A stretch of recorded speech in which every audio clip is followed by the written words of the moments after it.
Hello and अस्सलाम वालेकुम। आज का टॉपिक हमारा नेटवर्क से रिलेटेड है। जो नेटवर्क के ऊपर बेसिक चीज़ें हैं उनसे रिलेटेड है, जैसे IP, subnet mask, DNS, DHCP, routing and netting के रिलेटेड। ये इसलिए है कि नेक्स्ट हमारा जो टॉपिक्स होंगे वो नेटवर्किंग से रिलेटेड होंगे, जिसमें हम माइक्रोटेक को या सिस्को को या दूसरे जितने भी नेटवर्क से रिलेटेड चीज़ें हैं उनको कवर करेंगे। तो काइंडली आप इस वीडियो को लाइक, शेयर एंड सब्सक्राइब ज़रूर कीजिएगा। What is IPv4? ये IPv4 से related private and public IP mention की हुई है। इसमें 5 क्लासेस होती हैं, ए बी सी डी और ई। डिफरेंट क्लासेस लेंगे, जो एड्रेसेस जैसे शुरू होते हैं उनको कैटेगराइज किया हुआ है उस हिसाब से। जैसे आप देख सकते हैं कि जो क्लास ए की प्राइवेट आईपी वो 10.0.0.0 से स्टार्ट होती है और 10.255.255.255 तक जाती है। उसके बाद जो है वो क्लास बी की रेंज शुरू हो जाती है और फिर इसी तरह से क्लास बी की जो है 172.16.0.0 से स्टार्ट होती है, 172.31.255.255 पे जाके एंड हो जाती है। और इसी तरह क्लास सी की है। क्लास डी की जो आईपीज़ हैं वो मल्टीकास्टिंग के लिए यूज़ होती हैं। मल्टीकास्टिंग क्या चीज़ है? वो ज़्यादातर सीसीटीवी कैमरास के अंदर जो रिकॉर्डिंग चल रही होती है उसमें यूज़ होती है और कुछ अदर सर्विसेज के अंदर यूज़ होती है। इतनी ज़्यादा ये चीज़ों में मल्टीकास्टिंग यूज़ नहीं होती। और क्लास ई जो है वो R&D के लिए यूज़ होती है, यानी रिसर्च एंड डेवलपमेंट के लिए यूज़ होती है। तो वो भी इतना ज़्यादा हमारे यूजेज में नहीं रहती। इसके अलावा IPv6 भी आ गया है, तो इसके लिए इंशाल्लाह नेक्स्ट वीडियो में हम देखेंगे कि IPv6 क्या चीज़ होती है। आईपी एड्रेसेस क्या यूज़ होते हैं? ज़्यादातर आपके कंप्यूटर के अंदर, आपके स्विचेस में, राउटर्स में आईपीज़ वगैरह यूज़ हो रहे होते हैं। जो प्राइवेट आईपीज़ होती हैं वो सारी लोकली यूज़ होती हैं, जिनका इंटरनेट से कोई ताल्लुक नहीं होता। वो आपके विद इन ऑर्गेनाइजेशन, या अगर आप घर पे अपने राउटर हैं या आपके मोबाइल्स वाईफाई से कनेक्ट होते हैं तो उन सब के ऊपर प्राइवेट आईपीज़ यूज़ होती हैं। पब्लिक आईपी हमारी कहाँ यूज़ होती हैं? ज़्यादातर जहाँ पे इंटरनेट की होस्टिंग वगैरह होती है, वेबसाइट आपकी होस्ट हुई है, या इंटरनेट पे जितने भी सर्विसेज होती हैं, जो सर्वर्स वगैरह होते हैं, उन सब पे प्राइवेट पब्लिक आईपी डली हुई होती है। और जिस तरह से देख सकते हैं लेफ्ट हैंड पे हमारे पब्लिक आईपी की रेंज भी लिखी हुई है कि क्लास ए में कौन सी होगी, क्लास बी में और क्लास सी में कौन सी होगी। What is subnetting?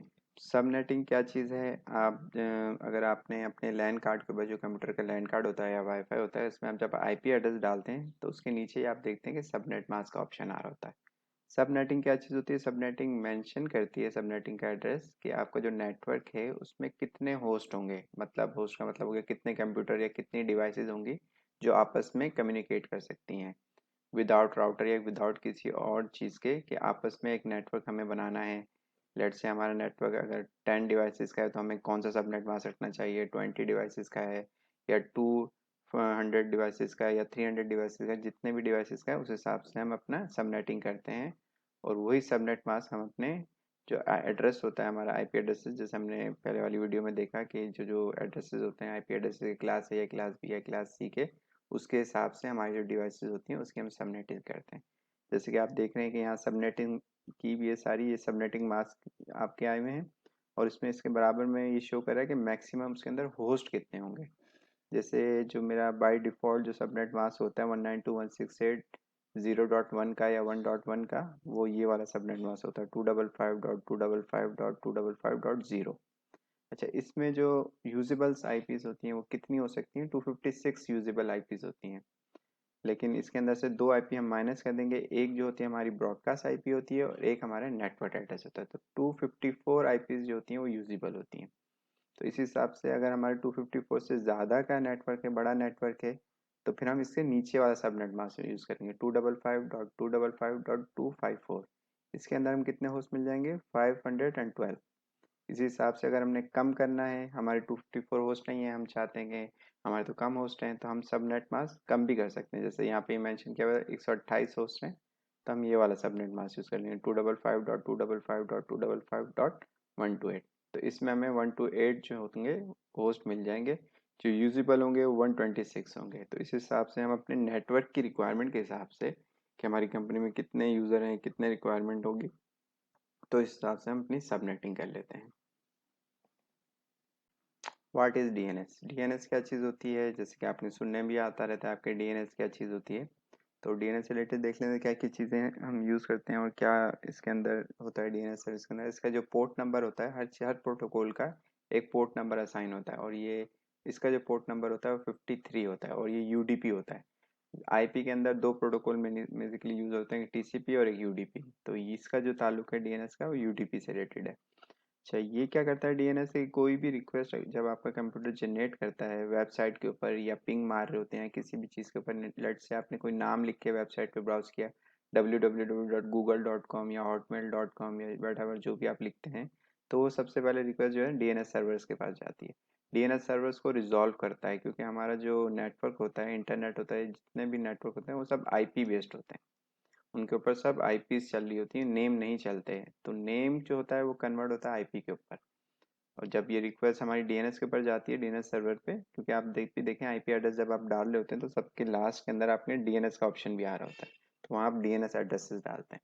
तो डीएनएस का यही काम होता है कि जो जो भी नाम आपने मेंशन किया है वेब ब्राउजर के ऊपर, या आप किसी चीज़ को पिंग कर रहे हैं या किसी चीज़ की शेयरिंग खोल रहे हैं, कोई भी वट एवर आपने नाम यूज़ कर रहे हैं किसी भी सर्विस का या किसी भी सर्वर का, तो डीएनएस सर्वर उस नेम को कन्वर्ट करेगा आईपी के अंदर, और फिर डेस्टिनेशन तक पहुंचाएगा, और फिर आपकी इसी तरह से रिक्वेस्ट वापस डीएनएस सर्वर के पास आएगी, और फिर आपको वो नेम जो होगा रिजॉल्व होगा आईपी के अंदर। तो इसी तरह से ये सारा डीएनएस सर्वर हमारा काम करता है, नेम टू आईपी के अंदर भी कन्वर्ट करता है और आईपी टू नेम के अंदर भी कन्वर्ट करता है। What is DHCP? DHCP server क्या काम करता है, इसकी जो पोर्ट नंबर होती है 67 और 68 होती है, ये डायनेमिक होस्ट कंट्रोल प्रोटोकॉल है। बेसिकली क्या करता है कि जितने भी आपके नेटवर्क के अंदर जितने भी नोड्स होंगे या जितने भी कंप्यूटर होंगे, कितने भी लैपटॉप होंगे, उन सबको ऑटोमेटिकली आईपी असाइन करता है। जैसे कि आप देखते हैं कि घर में अगर आपने कोई वाईफाई राउटर लगाया हुआ है, तो जब भी आप अपना मोबाइल या अपना लैपटॉप कनेक्ट कर लेते हैं, तो ऑटोमेटिकली आपके लैपटॉप को, आपके मोबाइल को एक आईपी असाइन हो जाती है। उसमें एक लीज टाइम होता है। लीज टाइम क्या होता है कि जो आईपी डीएचसीपी ने असाइन किया आपके लैपटॉप को, वो कितनी देर तक उसके पास रहेगी, वो आप मेंशन कर सकते हैं। लीज टाइम कुछ घंटों में भी दे सकते हैं, दिनों में भी दे सकते हैं, वो आपके ऊपर है। लीज टाइम के बाद वो आईपी आपके उससे लैपटॉप से हट जाती है, और फिर वो आईपी किसी और को असाइन हो जाती है, या अगर आपने कंटिन्यूसली कनेक्ट किया हुआ है और लीज टाइम खत्म हो गया, तो वही आईपी दोबारा डीएचसीपी सर्वर आपके लैपटॉप को दे देता है। डीएचसीपी में और भी बहुत सारी चीज़ें आप कॉन्फ़िगर कर सकते हैं, जैसे कि पूल वगैरह कॉन्फ़िगर होते हैं, जैसे आप डायग्राम में भी देख सकते हैं कि क्लाइंट वगैरह दिए हुए हैं और आईपी एड्रेस डेटाबेसेस होते हैं, जिसमें हम मेंशन कर दें कि हमारा जो नेटवर्क है उसमें कहाँ से कहाँ तक की जो आईपीज़ हैं वो हमारे क्लाइंट को असाइन हो। जैसे कि हमने पहले देखा था कि आईपी की जो रेंज होती है, वो रेंज भी हम डिफाइन कर सकते हैं डीएचसीपी में, क्लास ए की देनी है, क्लास बी की, क्लास सी की। उसके अलावा जो डिफ़ॉल्ट गेटवे होता है वो भी हम डीएचसीपी में मेंशन करते हैं कि जो आईपी हम असाइन करेंगे अपने कंप्यूटर या लैपटॉप को, उसका डिफ़ॉल्ट गेटवे क्या होना चाहिए। इसी तरह जो डीएनएस सर्वर्स होते हैं, वो भी दो असाइन हुए होते हैं, जो हमारे जो विंडोज़ के कंप्यूटर होते हैं, वो भी हम डीएचसीपी में मेंशन कर सकते हैं कि कौन सा फर्स्ट डीएनएस होना चाहिए, कौन सा सेकंड डीएनएस होना चाहिए। तो डीएचसीपी की ये सारा काम होता है कि जितने भी नेटवर्क के ऊपर कंप्यूटर हैं उन सबको आईपी असाइन करे। What is routing? राउटिंग की जो बेसिकली एग्जांपल आप इस तरह से ले सकते हैं कि कोई भी आपका कंप्यूटर है जिसका एक नेटवर्क है, और वो अपने नेटवर्क से दूसरे नेटवर्क से कम्युनिकेट करना चाहता है। यानी कि अपने नेटवर्क में तो सब वो कम्युनिकेट कर सकता है दूसरी डिवाइसेस से भी, अगर उसकी सेम नेटवर्क की आईपी है, जैसे 192.168.1.1 आईपी है, फिर 192.168.1.2 आईपी है, 1.3 आईपी है, तो ये एक सेम नेटवर्क की आईपीज हैं। जब इनसे कम्युनिकेट करना होता है तो राउटर की जरूरत नहीं होती, लेकिन जब 192.168.1.1 को कम्युनिकेट करना है 172.16.10.5 से, तो इसके बीच में फिर राउटर लगेगा। जैसे आप देख सकते हैं कि यहाँ एक डिफरेंट नेटवर्क है, फिर यहाँ पे एक डिफरेंट नेटवर्क है, और यहाँ पे भी डिफरेंट नेटवर्क नज़र आ रहा है। लेकिन जब यहाँ पे कोई क्लाइंट बैठा हुआ है इस वाले नेटवर्क पे, जब उसको इस वाले नेटवर्क से कम्युनिकेट करना है, तो उसको राउटर की ज़रूरत पड़ेगी। वो राउटर के पास आएगा, राउटर पे उसको अपने डेस्टिनेशन जो नेटवर्क है उसके ऊपर लेके जाएगा। राउटर के इंटरफेसेस जितने भी इंटरफेस होंगे, जैसे यहाँ आपने मेंशन हुआ है, एक इंटरफेस ये रहा राउटर का, एक इंटरफेस ये रहा, एक ये रहा, तो ये तीन इंटरफेस हैं, तीनों पे डिफरेंट नेटवर्क डलते हैं। राउटर के इंटरफेस पे कभी भी सेम नेटवर्क नहीं डलेंगे, एक एक इंटरफेस पे और दूसरे इंटरफेस पे सेम नेटवर्क नहीं हो सकते, हमेशा डिफरेंट नेटवर्क होंगे। इसी तरह राउटर के राउटिंग प्रोटोकॉल्स होते हैं, जैसे रिप हो गया, ओएसपीएफ हो गया, ईआईजीआरपी हो गया, बीजेपी हो गया। इन सब की अपने एल्गोरिथम है और सबकी अपनी अपनी जो टपोलॉजीज होती है कि किस तरह से वो राउटिंग करें, लेकिन मेन मकसद सबका यही होता है कि एक नेटवर्क से दूसरे नेटवर्क को कम्युनिकेट कराएं।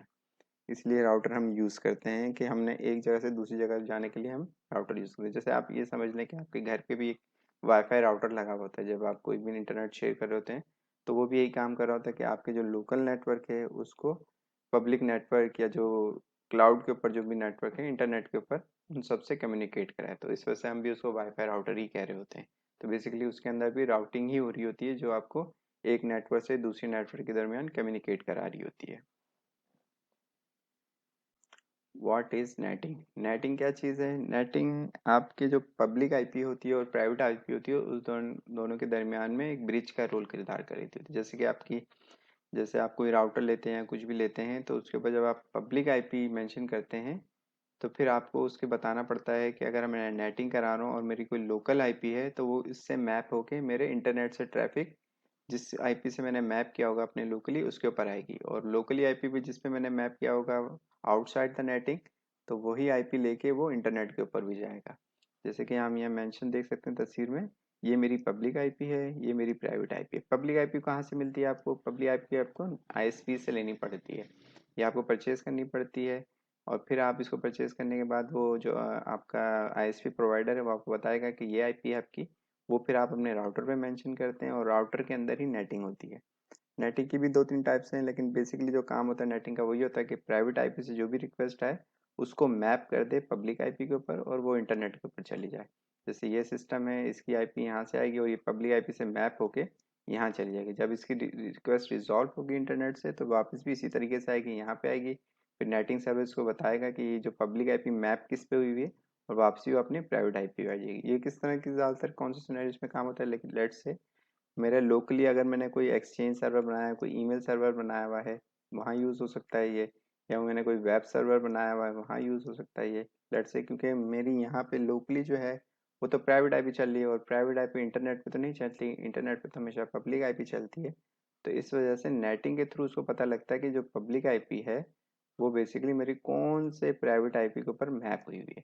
तो इसी तरह रिक्वायर्ड इंटरनेट से नेटिंग सर्वर के पास आती है। नेटिंग सर्वर बताता है कि कौन सी लोकल आईपी इसके ऊपर मैप हुई हुई है। ये इनसाइड द ट्रैफिक में भी नेटिंग यूज होती है और इसी तरह से आउटसाइड द ट्रैफिक में भी नेटिंग यूज होती है। इस वीडियो में इतना ही। आपको अगर कोई टॉपिक समझ में ना आया हो या आप चाहते हो कि उस टॉपिक से रिलेटेड मैं डिटेल में वीडियो बनाऊं तो काइंडली मुझे कमेंट्स में मेंशन करें। और प्लीज़ इस वीडियो को लाइक शेयर और मेरे चैनल को सब्सक्राइब ज़रूर करें। टेक केयर एंड अल्लाह हाफिज़।